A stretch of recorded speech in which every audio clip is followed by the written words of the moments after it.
des Canadiens.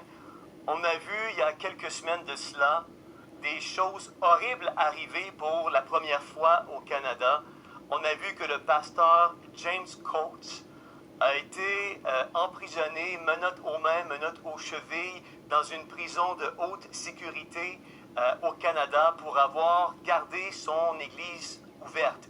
On a également de l'église qui s'appelle Trinity Bible Chapel à Waterloo, qui a eu une amende de 83 000 $ pour avoir gardé son église ouverte.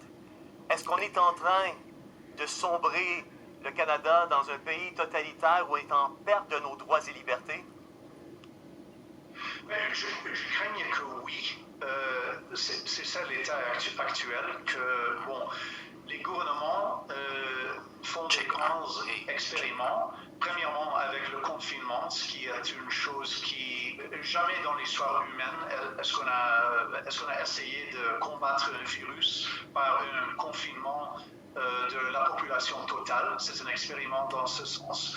Deuxièmement, c'est aussi une expérimentation au sens que le gouvernement est en train de trouver la réponse jusqu'à quel degré est-ce qu'on peut enlever les droits et les libertés humaines avant que les gens retournent en poussant, en disant non au gouvernement.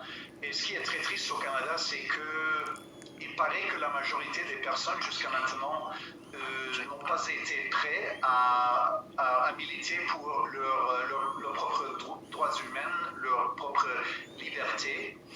Et là, si on ne fait rien, si on continue à regarder et à ne pas résister contre tous ces avoirs, là, on devient très rapidement comme un pays du tiers-monde qui a un régime répressif. Nous allons actuellement dans la direction de la Chine, la Russie, la Corée du Nord, des pays comme ça où le gouvernement est vraiment totalitaire.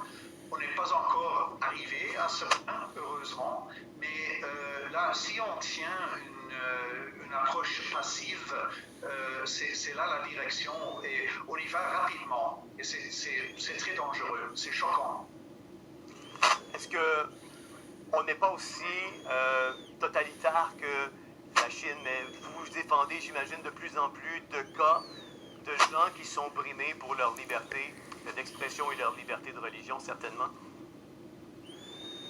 On voit par exemple au niveau fédéral, il y a la nouvelle politique qu'il y a un confinement dans un hôtel pendant 3 jours.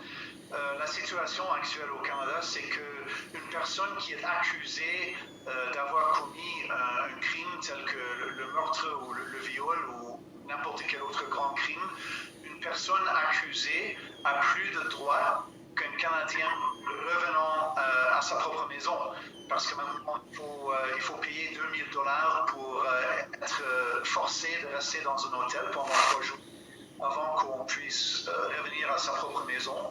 Il n'y a aucune raison scientifique ou médicale pour ça.